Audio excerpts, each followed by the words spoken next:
I know. It is 7 o'clock. I'll call the meeting to order. Has the meeting been properly noticed? Yes. Moving on to recognitions. Anybody from the board have anything? It's like, what's Teacher Appreciation Week? All of our teachers and educators and the many roles that they serve here in the district. So thank you. It's field trip season, and so God bless them. Anybody else on the board have anything? We just had a scholarship fundraiser banquet a couple weeks ago. And in talking to the auctioneers after the event, it was nice. Most of them are in education of some sort. Some are public school teachers, some teach at the university. But in talking to them, they said, you know what was really nice about your district, Kurt? To see all the administrators that were here at the event. And that's a compliment to our administrative team, and thank you. And it was noticed by other people in the public, which is great. Anybody else from the board? I'm hoping that Kim Zielinski invites me to her dinner that she outbid me on. I'm so sorry, but I'm not sorry. It's gonna be a Money goes towards a great cause. As I told Matt tonight, our new thing for the scholarship thing is we are just going to have items from Kim Zielinski's former students because she'll bid on anyone. So we are going to have a bang up year next year. That is accurate. I was just glad that we got our trophy back. Thank you. no more comments. So one of the best nights of the year for me happened Monday night, and that is our senior awards night. And we were talking about the scholarship fundraiser. That money all does go back to the students, and it was really powerful to see the different connections from that awards night. I think in the past I've kind of come up and the report was X number of dollars were given, and that was always kind of like an amazing highlight for me that hundreds of thousands of dollars were gifted to the graduating class. What stood out to me more this year, I guess, than it had in previous years, the connections that were made between our community, the donors, our students, the families. We had a couple of new scholarships this year that were given in honor of someone who had passed away during the school year. And it just powerful that in those moments of grief, families want to give back to the students of Platteville High School. So it's just an honor to be a part of that. And like I said, one of the highlights for me every year, and this year, no exception. So huge thank you to everybody that's a part of the scholarship committee and everybody in the community that makes a difference there for our students.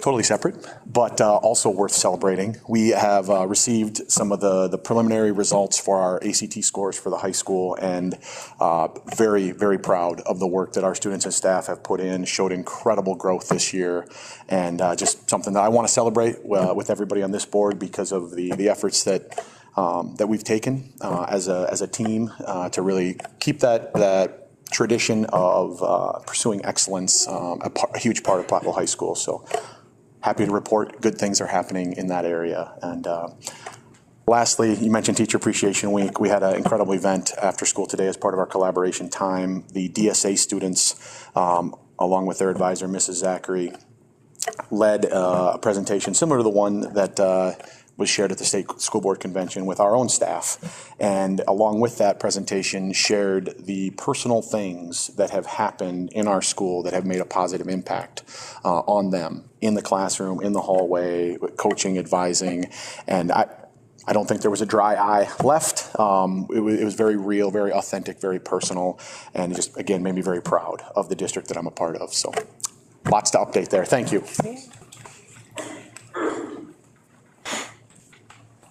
If I thought Jake was going to say all that, I would have asked to go first. But also really proud to share that in the past about week and a half, we've had an orchestra, choir, and band concert here at the middle school. And just the amount of kids that are participating in all of those activities and are brave enough to get up and perform in front of so many people. The gym was just packed last night for the band concert. And so I'm just so proud of them, and also our music department for offering those opportunities for our kids. So that was just really exciting to see. As Betsy mentioned, we're getting right into field trip season. And so one of the things that I wanted to also say was thank you to our PTO, who has increased our giving this year toward our field trip funds. And so our grades are all able to go to really like meaningful experiences for our kids. Our fifth graders just went yesterday to a place called Four Mounds, if you've heard of that, in Dubuque, which is a low ropes course, and they were able to do a lot of teamwork and community building through different activities, and they each had like their own counselor from Four Mounds that worked with them, and then they were also able to visit the inclusive playground in Dubuque. Our sixth graders are going to be going to the Maquoketa Caves next week. Seventh graders will be going bowling on the last day of school, and eighth graders will be going to Mount Olympus to the last day of school. So lots happening at the middle school, and we're celebrating all the hard work that our kids and teachers have done so far this year. So thanks for being a part of that.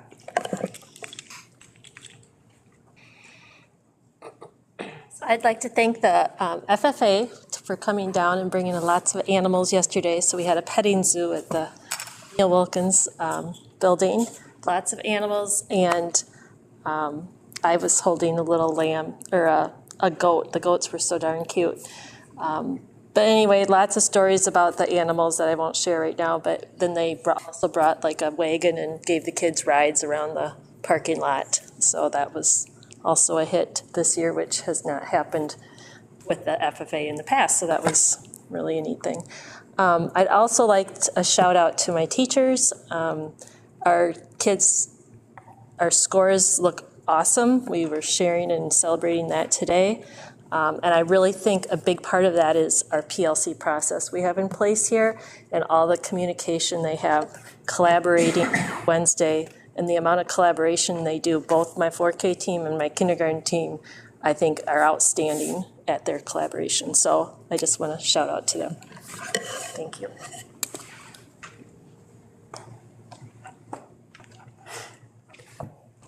Well, we've had a lot going on over the last couple of weeks, and much more to come the rest of this week and next week. But the first thing I want to do is give a shout out and thank you to our Westview PTO and parents during this week.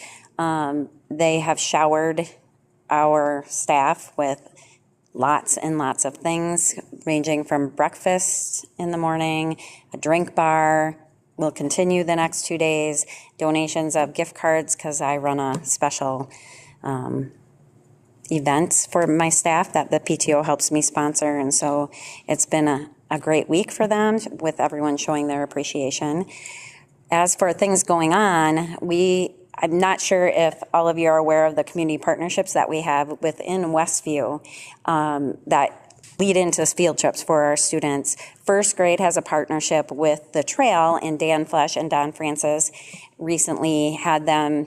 The project this year was they grew milkweed seeds, and then they took them out on the trail and planted the milkweed seeds on that trail trip.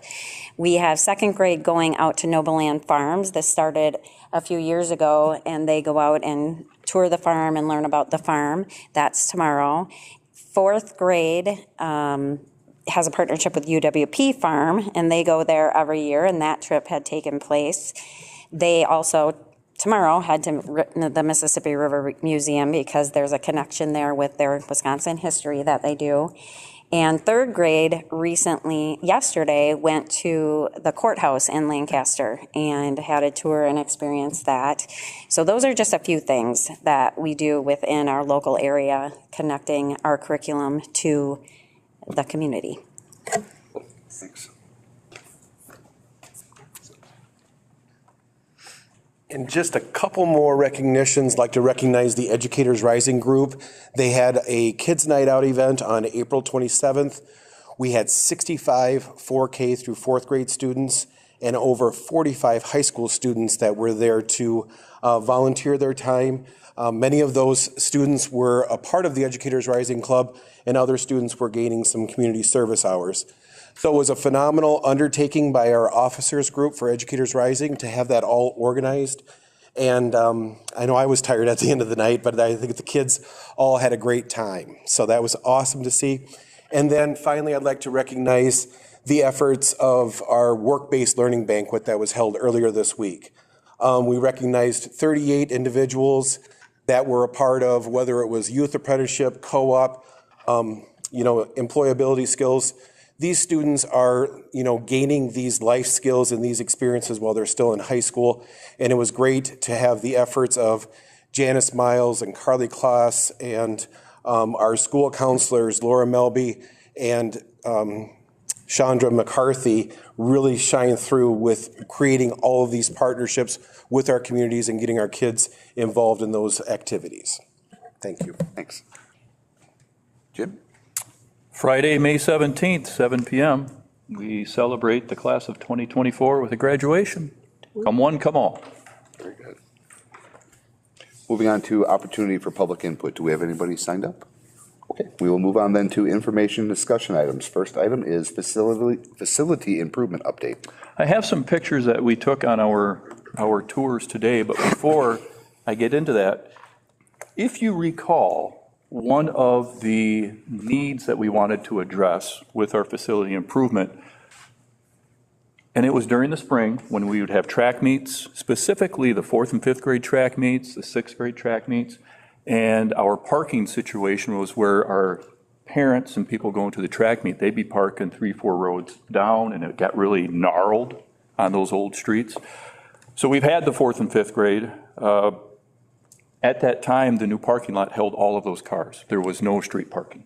So as I went to that event, that's one of the things that sparked a good memory for us. So that was a good target that we accomplished with that. And I'll just roll through some pictures here.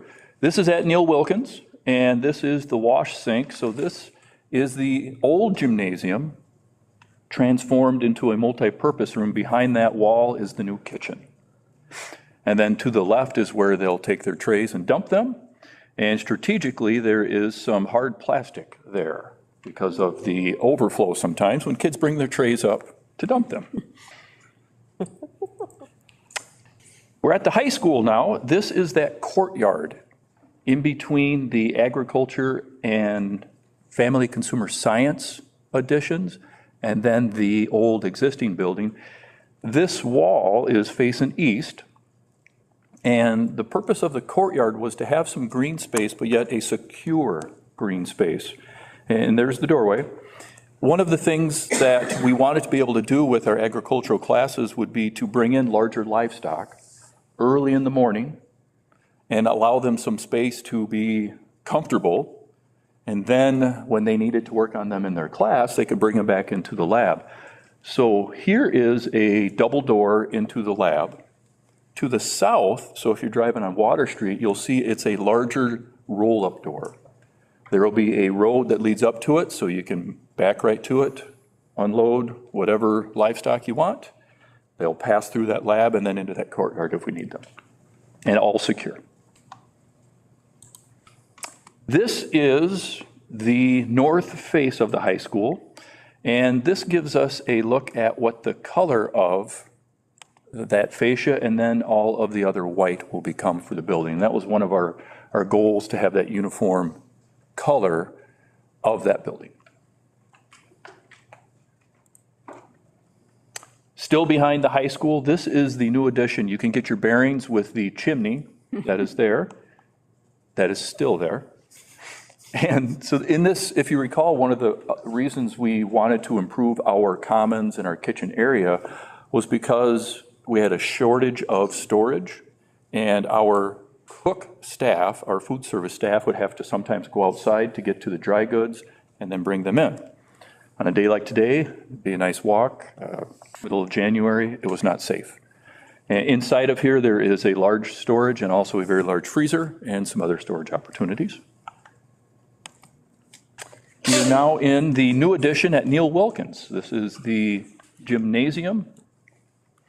Exciting in that over here to the right is all the flooring. The flooring is delivered. I believe Thursday or Friday, the crew will come in. They'll start to lay the plywood layer first and then some other moisture barrier layers. And I believe in about 90 days, we should have a finished floor in that gymnasium. Back to the high school. We are now in the Family and Consumer Science classroom. This is one of the big dates with these is when they say we're going to punch out this room. So they have a punch list when the construction is primarily done. They bring in the architect, they bring in the experts, and if something isn't what it was supposed to be, they make a list. So when we get to the punch list stage, that means we're really close. This room should be punched out, I believe, early June. And where my cursor is right now, that's classroom. So that will be designed for a learning space classroom. But once we cross that threshold, it's a different flooring. It's more of a commercial kitchen flooring. And we'll have the commercial equipment here, and then all of the individual, like a house, residential stove, residential sinks on that side.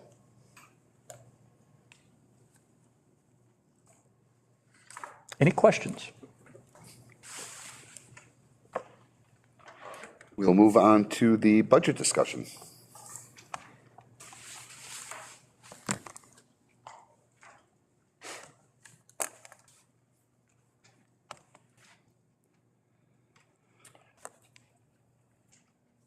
At our last meeting, the question was asked, what are some topics that we'd like to discuss? So we become better informed. We have a stronger foundation as a board as we progress through our budgetary concerns. So the first thing was a fund balance.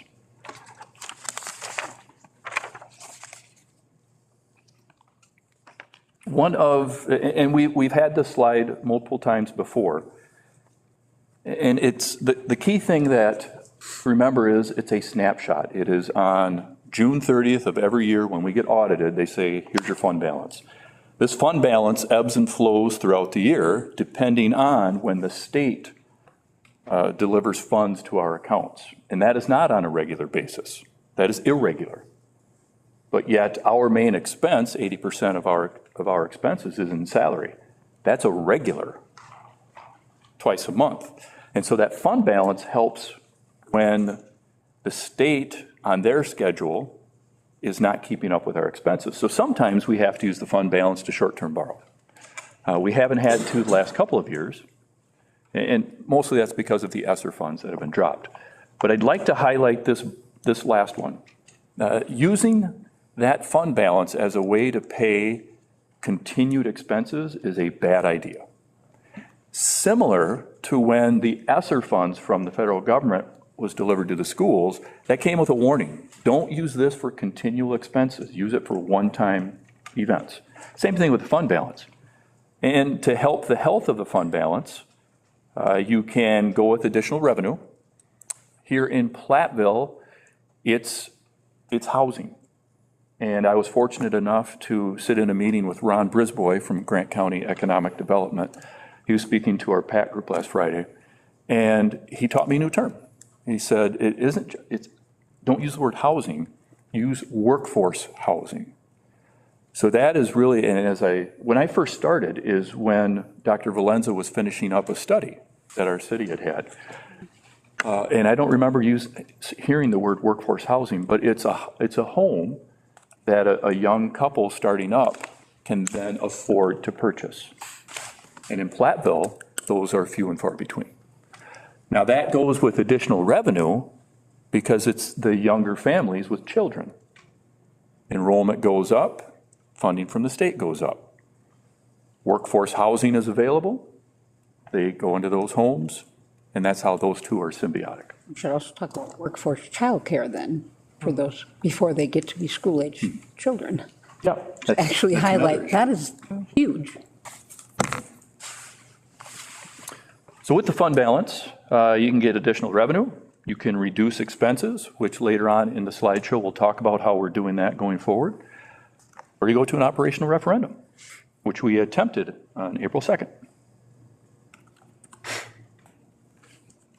Another chart that we've seen in the past, and the purpose is to see how fund balances change over the years. In 2015, 2016, I believe the board made a decision. The fund balance was high, But during that capital improvement, they used the fund balance to take care of some of those projects. And so that's a good use of the fund balance, those one-time expenses. And so over the past 5 years, we have been adding to our fund balance in anticipation of, well, the state funding just isn't keeping up. Last year to this year, there's that decrease fund balance, and that's because we had to use some of that to cover our budget this year.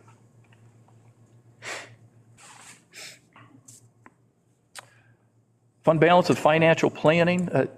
I believe the key bullet here is that there isn't a state law, there isn't a recommendation from the DPI. Every public school district must have this fund balance. It's what our district has, I would imagine, over decades of existence. Here's what we're comfortable with, and this number, ours is 15.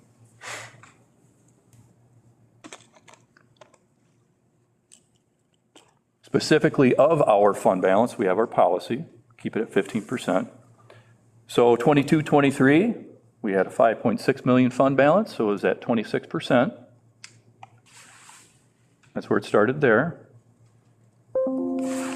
And the next bullet, our projected at the end of the year, 4.2 million, so it's down to 19%. I would like to draw attention to the italicized print.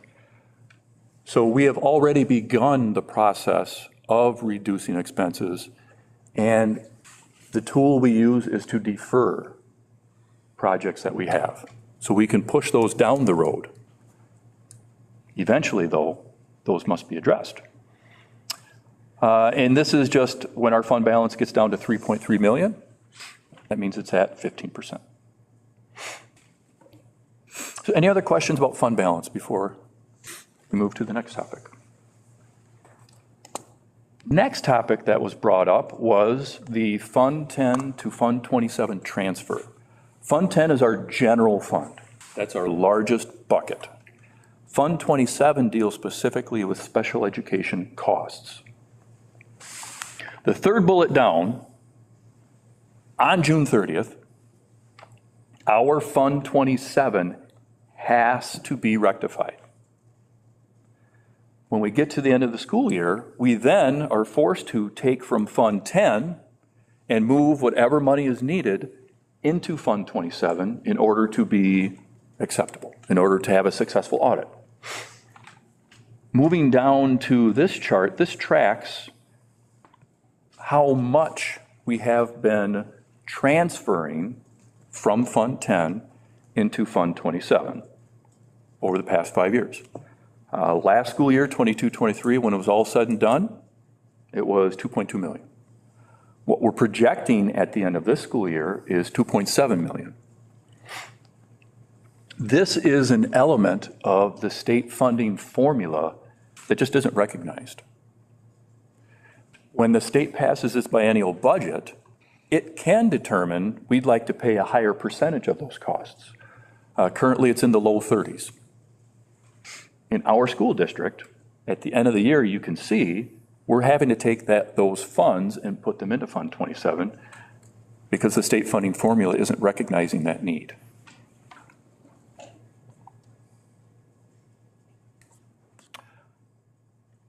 Any other Fund 27 questions that I sparked?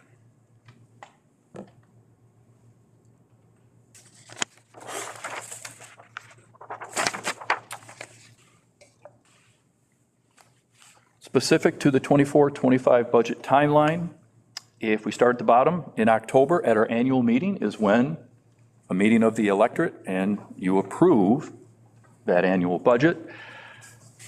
Working backwards, in September, we bring it to the board in a preliminary basis. That's also a state-regulated event. In June, we as a board, we start to look at next year's budget. In May, this is what we have, and there's an action item later tonight where we can determine our business insurance. In April of 24, we had the failed referendum, and then we also had our health insurance renewal up at 6%. February 24, staff wages approved, and then in November of 23, we started to forecast and look ahead. So 24, 25, we had talked earlier, with your fund balance, you can increase in expenses, you can decrease, let me back up. You can, I'll just save myself. You can add revenue, you can reduce expenses or operational referendum. So let's talk about reducing expenses. And we had mentioned in a slide that we had already begun to reduce our expenses.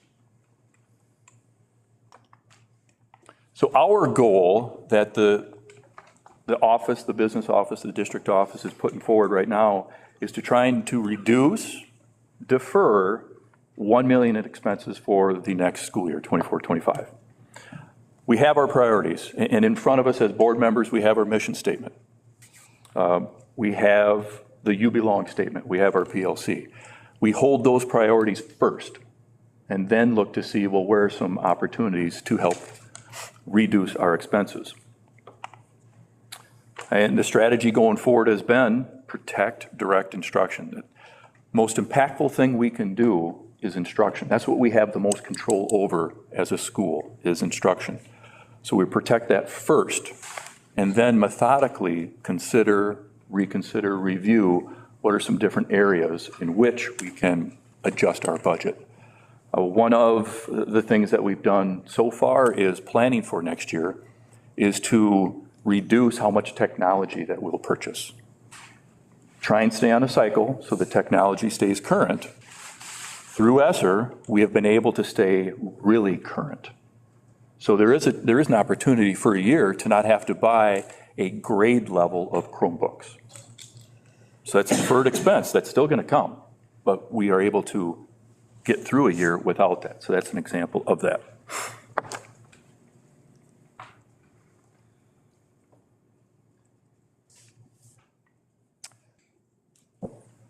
Jumping ahead to the 25 and 26 budget and beyond.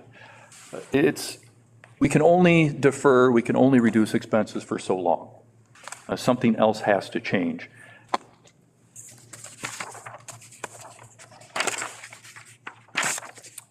And it's a systemic state funding issue with the revenue limits that are falling behind. And we had, as we went through the campaign for the April 2nd vote, we had that map of here's our schools in CESA 3 that have went to a referendum in the past 5 years. That map will be even more powerful when schools have to pass the question for referendum in August. We see what's on the November ballot.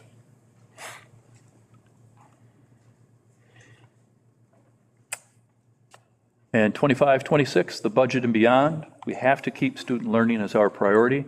The quote in the third bullet down, Mike Berry is the director of WASBO, the Wisconsin Association of School Business Officials.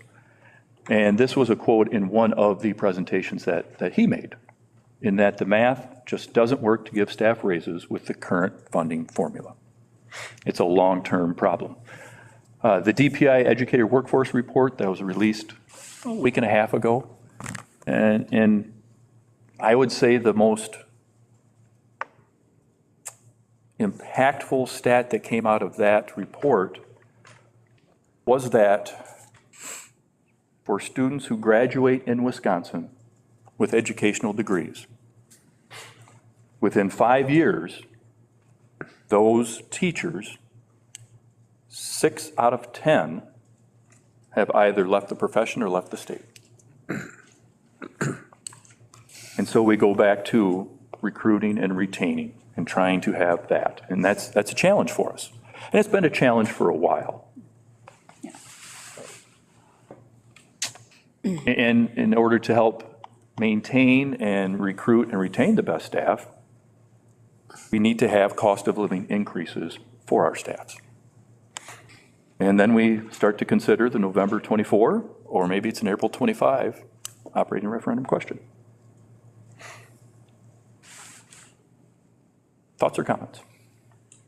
I just think a lot of people don't realize when you talk about retaining the staff retention, that is something that is not specifically on our school districts. That is a statewide concern. That is something that the state should be concerned about.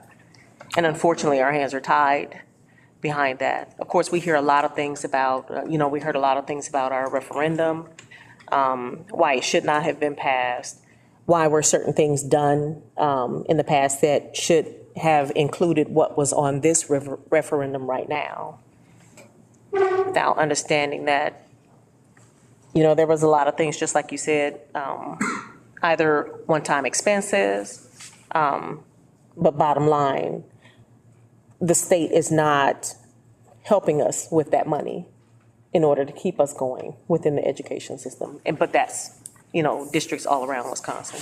It is, and it goes back close to, was it 2009, 2010, when the formula used to be coupled with the consumer price index. Used to be. Once they stopped doing that, it failed to react accordingly with inflation, with the cost of living. Well, I think not only statewide, but nationally, there's a teacher shortage. So we have to retain the best. We have to get the best here, and we have to retain them because they can go anywhere. They can go anywhere in the state, and they can go in any state. I think the fabric or the landscape of, you used to start in a district and you would gain kind of a foothold and you'd grow, and then your growth actually was demonstrated in student learning because you had the relationship with the families. We're missing that piece, and that's part of the, how do we get back to the belonging piece for our staff and for our students? But for our staff, kind of more than ever now for retention.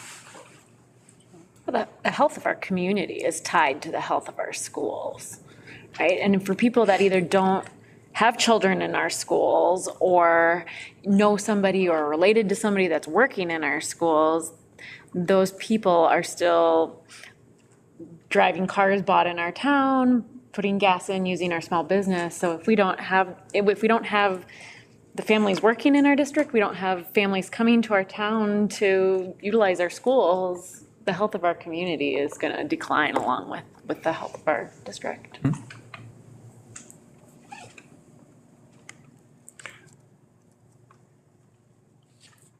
I know we covered it at the last meeting. Can we just quickly revisit? I know on slide 8, it says the goal was to reduce or defer $1 million in expenses for 2024. What was our projected budget deficit for this upcoming year? Do we have that right offhand? So the year that we're in, it was predicted to be 1.4 million. That number, because of the measures we've taken, will not be 1.4 million. We just don't know yet, right. But we've made measures. Going into next year, we haven't determined that yet because we don't know what we will be dedicating funds towards. But most likely it'll be more.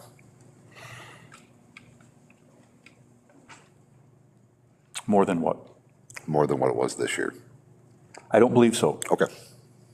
Because going into, so the current budget we have, it was 1.4 million deficit. We've had time then to look at, and going into next year, if I had to guess, about another $1 million.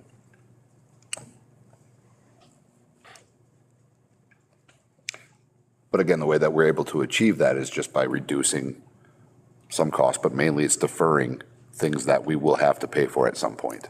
Yes, and let's keep in mind, we go out to bid for health insurance. Right. We were fortunate 3 years ago to have a good deal in which we had to change our coverages, high deductible health plan, health savings account. That was a big change for us. It was a 5, I think a 6 and a 6, the caps. So 24, 25, 6% cap. When we go to 25, 26, it's out to bid. That's an unknown expense. And listening to other schools who are going out to bid for next year, 6%, you'd have to incredibly decrease that benefit value in order to keep it anywhere close. Again, cost of living.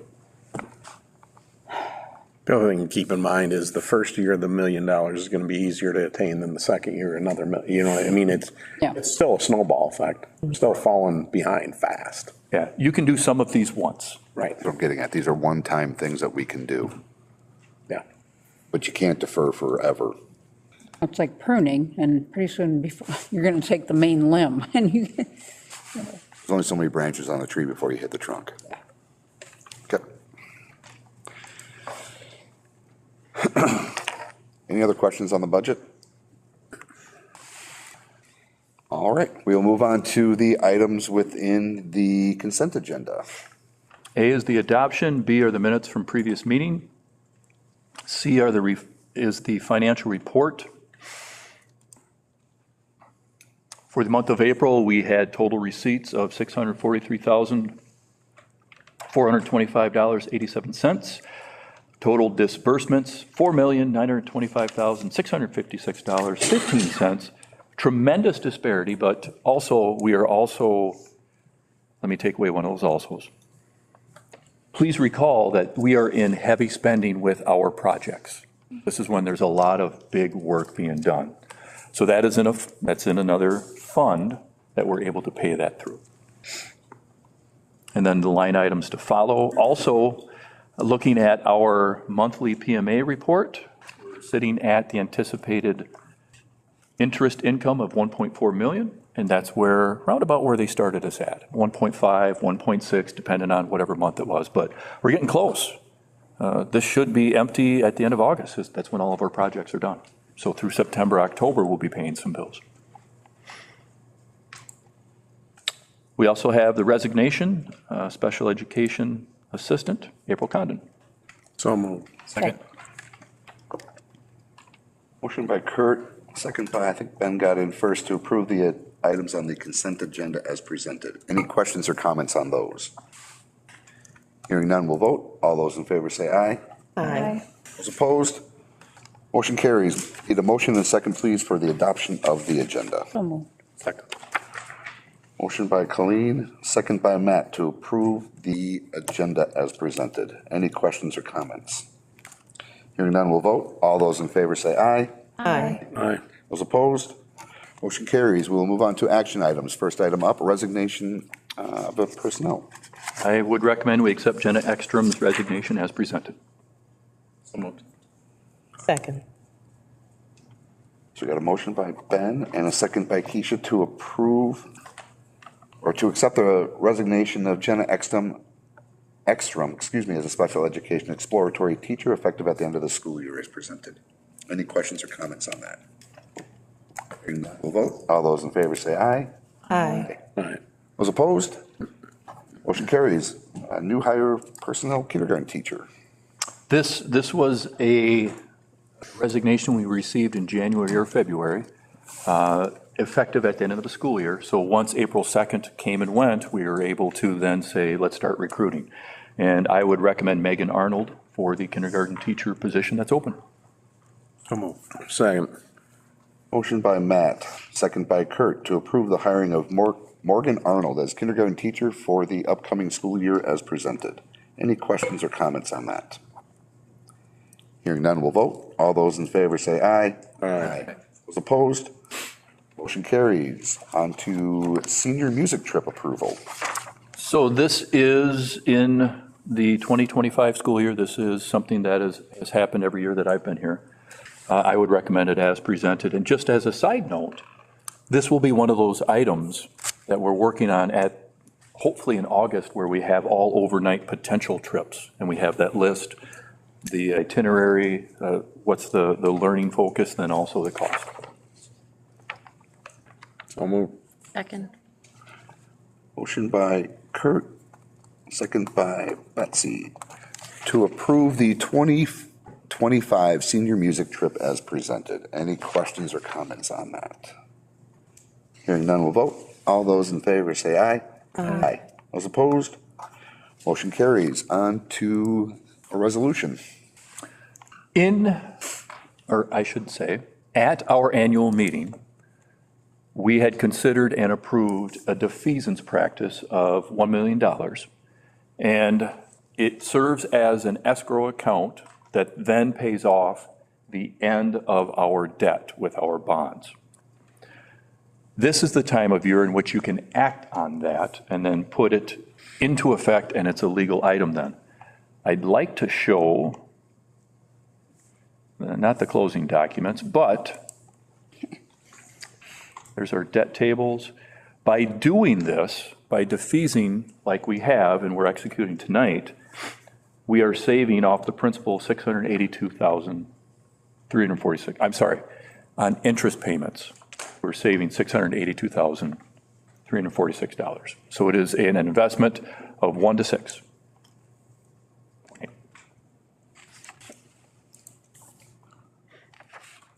The recommendation is to approve the resolution. For a motion, a second. Second. Motion by Colleen, second by Kurt, to approve the resolution authorizing the transfer of funds, the establishment of an escrow account with respect to, and the defeasance of certain of the general obligation refunding bonds dated March 2nd, 2020. Comments on that? Hearing none, we'll vote. All those in favor say aye. Aye. Those opposed? Motion carries. Open enrollment. There's a window each year for new open enrollment in and out. This is not all of our open enrollment. If you are currently in the system, you don't have to do this. These are just new candidates for that. And it takes board approval. I would recommend approving. So moved. Second. Motion by Betsy, second by Keisha, to approve the open enrollments as presented. Any questions or comments on those? Hearing none, we'll vote. All those in favor say aye. Aye. Those opposed? Motion carries. On to series of salary matrix. First up, non-contracted. Yeah, as Josh said, we have 3 categories in which we offer this letter of assurance. You have a position with this next year. The first one is our non-contracted support. I would recommend to approve as presented. So moved. Second. Motion by Colleen. I think Betsy snuck in there at the second. To approve the 24-25 non-contracted support staff as presented. Any questions or comments on those? Hearing none, we will vote. All those in favor say aye. Aye. Those opposed? Motion carries. No. Non-exempt staff. Oh, Abstention. you got an abstention? Sorry. Yeah. Sorry about that. I got a little ahead of myself. Motion carries. Still carries. Sorry about that. No, that's all right. Moving on to 24-25 non-exempt staff. Yeah, without individual contracts, we're approving that, and I recommend the approval. So moved. Second. Motion by Betsy, I think Colleen snuck in there with the second. To approve the 24-25 non-exempt staff without individual contracts as presented. Any questions or comments on that? Hearing none, we'll vote. All those in favor say aye. Aye. Those opposed? Abstentions? Didn't think so. Motion carries.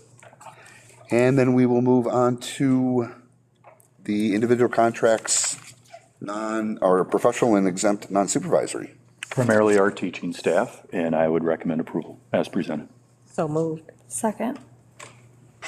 Motion by Keisha, second by Ashley, to approve the 24-25 staff with individual contracts and professional/exempt non-supervisory employees as presented. Any questions or comments on that? Hearing none, we'll vote. All those in favor say aye. Aye. Those opposed? Abstentions? Aye. Motion carries. On to 24-25 business insurance. Another item of, this is the cost going up for the district. So this has been forwarded through the operations committee. The recommendation from myself, from the business office, and from operations is to take the plan in which our deductible goes to $25,000 with the 1% windstorm hail deductible. And it's just another example of trying to pull as many levers as we can to reduce this expense. What we're giving up is higher deductible and then that 1% coverage. That's the way it's going. So moved. Second. Motion by Kurt, second by Colleen, to approve the 24-25 business insurance as presented. Any questions or comments on that? Hearing none, we'll vote. All those in favor say aye. Aye. Those opposed? Motion carries. So moved. Second. Motion to adjourn by Kurt, second by Matt. All those in favor say aye. Aye. Those opposed? Motion carries. We are adjourned at 7:45 PM. Thank you very much.